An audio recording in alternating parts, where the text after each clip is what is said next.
Ada banyak pertanyaan yang terulang masuk ke DM Instagram saya, ke chat lewat WhatsApp maupun ke komen yang ada di YouTube.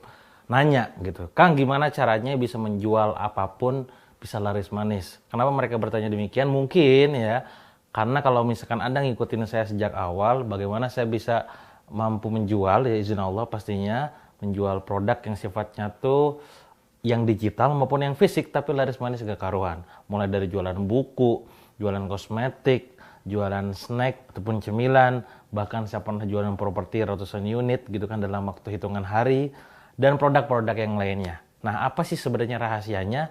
Kok kalau misalkan saya sekarang jualan produk X laku, tapi pas giliran yang Y kok nggak laku gitu. Nah, sekarang kok Kang Dewa bisa ngejualin yang lain-lainnya itu kok bisa laris manis? Apa rahasianya? Tonton video ini sampai selesai.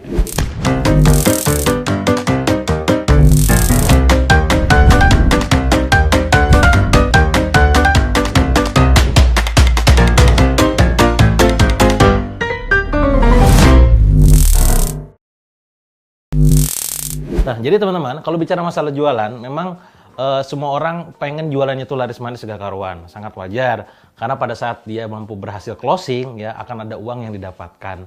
Uang yang didapatkan ini bisa dipakai untuk macam-macam, apakah itu untuk kebutuhan hidup, atau membeli keinginan, impian-impian, dan lain-lain gitu.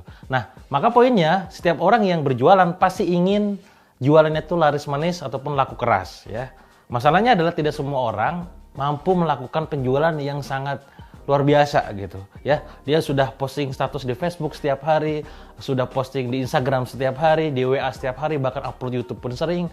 Kok kayaknya salesnya masih biasa aja gitu. Nah, ini masalahnya di mana gitu. Nah, ini perlu kita telusuri nih, sebenarnya salahnya itu di mana. Maka kalau saya pribadi ditanya gitu, Kang, apa sih rahasia bisa jago jualan ya? Apa sih membuat banyak orang itu jago jualan gila-gilaan gitu kan, sampai jualan apapun bisa laris manis, produk apapun yang dikasihnya tuh bisa meledak gak karuan ya. Saya punya prinsip teman-teman, ini juga perlu Anda catat, bahwa produk yang buruk ya, yang busuk, yang jelek bahkan di tangan orang yang tepat itu bisa meledak. Sekali lagi, produk yang jelek di tangan yang tepat bisa meledak ya. Berlaku sebaliknya, produk yang bagus ya di tangan orang yang tidak tepat itu bisa melempem. Apa itu artinya? Sebenarnya bukan tentang apa produknya, tapi tentang siapa yang menjualnya ya. Nah, maka penting membuat kita tuh tahu bahwa sebenarnya pola apa saja yang harus kita cari tahu gitu. Oh, ternyata yang jualannya tuh laris manis tuh dia karakternya begini si penjualnya gitu. Nah, itu secara karakter. Nah, apa yang membuat seseorang jago jualan? Nah, ini poinnya sekarang kita telusuri dari sosok manusianya dulu. Teman-teman, yang pertama, dia punya belief yang tepat, punya mindset yang tepat ya. Jadi mindsetnya itu adalah bukan tentang mendapatkan uang, tapi sesuatu di balik uang ya. Kalau saya pribadi ditanya apa itu jualan, saya sering mendefinisikan bahwa jualan adalah aktivitas menolong orang yang dibayar. Itu beliefnya, gitu kan. Artinya apa? Semakin saya jualannya laris manis, semakin banyak orang yang bisa saya tolong. Apalagi saya sebagai seorang muslim, punya keyakinan juga bahwa sebaik-baiknya manusia adalah yang bermanfaat buat sesamanya, gitu. Nah, maka ketika jualan saya laris manis, gitu kan, banyak orang yang tertolong dengan hadirin produk saya. Bedanya adalah, nolongnya saya ini, dalam tanda kutip ada pamrihnya gitu ya, karena orang bayar gitu. Beda dengan cara kita murni berbagi dengan Anda. Kayak saya sekarang bikin video ke Anda, sharing dengan Anda, tak ada bayaran sepeser pun dari Anda, betul? Karena saya murni caring dengan Anda gitu. Saya murni peduli dengan Anda. Jadi belief yang pertama itu bahwa semakin banyak jualan, semakin banyak nolong orang. Itu nomor satu ya. Nomor dua, teman-teman semua, yakini juga bahwa yang namanya jualan itu adalah halal ya. Ini bagi teman-teman yang muslim terutama gitu kan, yang sekarang sering kali ada orang nih, segelintir orang bukan Anda di luar sana yang dengan bangga gitu kan pamer mobil gitu ya, pamer rumah gitu kan, padahal semuanya hasilnya hasil riba. Padahal dalam Islam itu riba itu haram dan jualan itu halal gitu. Nah, artinya apa? Karena jualan halal ya hajar gitu langsung gitu. Gak usah ada ragu, gak usah takut gitu. Belief yang kedua adalah jualan halal, riba haram gitu kan. Belum lagi belief yang ketiga, banyak belief-belief lain yang harus kita insert dalam pikiran tuh. Apa belief yang ketiga? Bahwa 9 dari 10 kunci rezeki adalah dari perdagangan, perniagaan ya. Kalau kita ngelihat sirah gitu kan, banyak para sahabat Rasul, bahkan Rasul sendiri itu seorang pedagang, seorang pengusaha gitu. Nah, ini menjadi belief yang terinstal dalam pikiran. Jadi kalau beliefnya udah benar, mindsetnya udah benar nih, maka konsepnya adalah kalau Anda pengen mengubah omset, ubah mindset. Ubah mindsetnya, berubah omsetnya gitu. Nah, ini beliefnya nih, dari setiap orang ini ternyata setelah kita polakan, orang-orang yang jago jualan itu punya belief yang memberdayakan, ya. Ada orang-orang yang tidak jago jualan dan beliefnya tidak memberdayakan. Apa itu disebut limiting belief ya. Kayak, aduh Kang, saya mah nggak bakat jualan.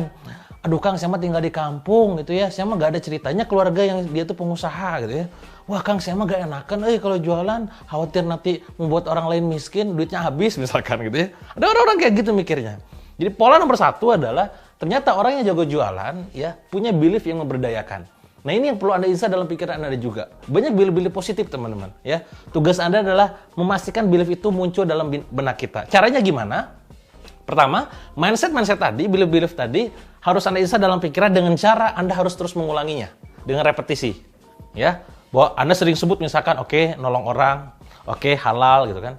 Baca kalimat-kalimatnya, statementnya, bikin quote-quote ditempel, dilihat setiap hari gitu kan. Jadi repetisikan belief itu supaya terinstall secara otomatis dalam pikiran bawah sadar kita ya.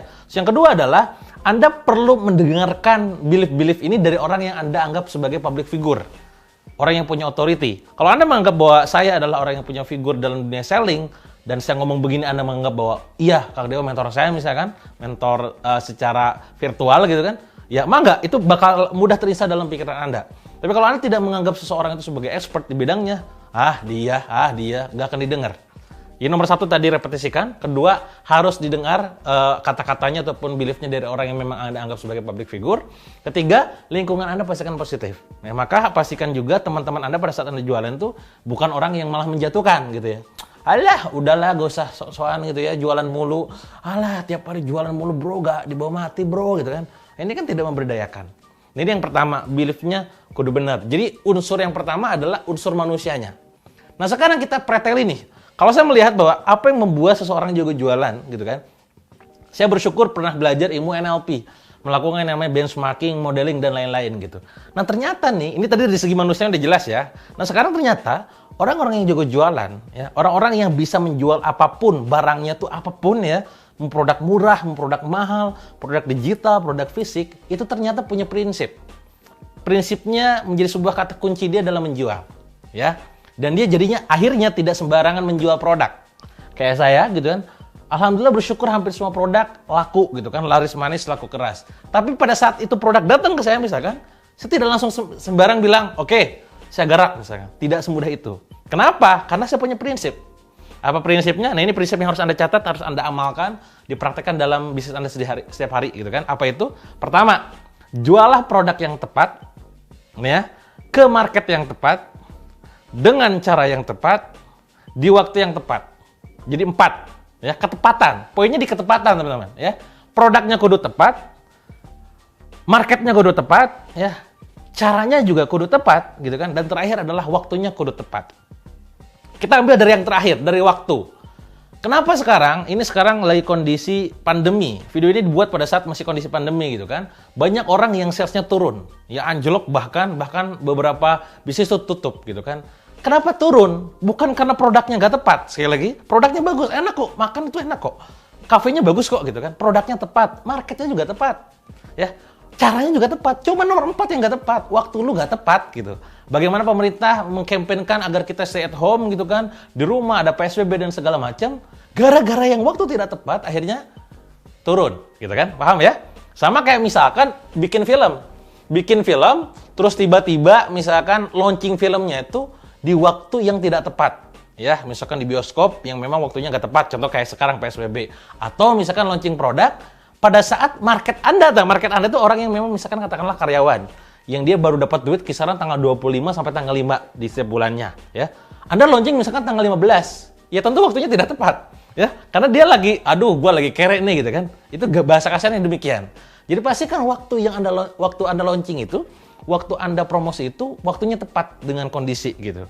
Nah, makanya sekali lagi sering saya katakan, launching produk, promosi produk, jualan produk itu harus menjaga yang namanya momentum, ya. Jadi teman-teman perlu memerhatikan poin nomor 4. Ya, kita berbalik dari yang terakhir dulu. Ketiga, teman-teman, caranya yang tepat. Ya, produknya bisa jadi bagus. Ya, marketnya juga sangat tepat. Ya, waktunya tepat, cuman caranya tidak tepat. Ya, misalkan Anda jualan rumah gitu kan, tapi menggunakan Facebook gratisan, misalkan gitu kan. Apakah mungkin? Mungkin, cuman lama, gitu kan. Kenapa demikian? Semua orang butuh rumah. Cuman masalahnya adalah ketika ada iklan rumah nongol di Facebook gitu kan, apa langsung tiba-tiba ujuk-ujuk kita tuh langsung, wah rumahnya bagus, beli nggak gitu. Walaupun dia butuh, sekali lagi ya, dia butuh loh. Cuman nggak gitu customer journey-nya gitu. Maka Anda perlu mendefinisikan, ketika Anda sudah menemukan produk yang tepat, cara jualan yang tepat tuh kayak apa gitu. Ya, sering saya sampaikan gitu kan, kalau misalkan produk Anda produk kebutuhan, maka jualah kayak semacam di marketplace, ya. Kalau rumah berarti di marketplace rumah gitu kan. Kalau misalkan Anda jualan produk kebutuhan rumah tangga berarti kayak marketplace yang lain-lain gitu kan. Terus juga misalkan di SEO di Google atau di YouTube gitu. Itu produk kebutuhan, karena orang ngiseng nyari. Jadi niat beli itu memang sengaja nyari gitu. Ya, bukan karena ditawarkan gitu. Nah, kalau misalkan produk Anda produk keinginan, kayak misalkan kayak baju, hijab gitu ya, terus juga aksesoris atau apapun gitu kan, yang awalnya gak kepikiran beli gitu kan, tiba-tiba gara-gara ada iklan di Facebook, di Instagram, kok kayaknya lucu ya, bagus ya, beli itu. Nah, berarti gunain yang namanya Facebook, gunakan yang namanya Instagram dan lain-lain. Bukan pakai yang sistemnya misalkan kayak di Google gitu, di SEO dan segala macam. Jadi Anda perlu cara yang tepat dalam memasarkan produk. Nah, ini perlu keilmuan pastinya ya. Bicara masalah YouTube, ada banyak faktor ilmu YouTube. Bicara masalah Facebook, ada banyak faktor ilmu Facebook gitu kan, termasuk Instagram. Kenapa kok Instagram saya postingannya kok kayaknya yang like-nya dikit ya gitu kan? Kok view-nya dikit ya? Itu ada ilmunya, ada algoritmanya gitu. Nah, sekarang Instagram lagi rame tentang pakai konsep microblog ya, carousel. Saya pernah belajar dari yang namanya Jeff Walker. Jeff Walker adalah salah satu mentor di luar sana yang online course-nya itu harganya 40 juta gitu ya. Nah, saya belajar dari beliau langsung gitu kan lewat online course-nya dengan harga yang sangat mahal. Ada konsep yang namanya sideways says later. Wah, ini konsep yang sangat menarik. Dan ini ada di microblog.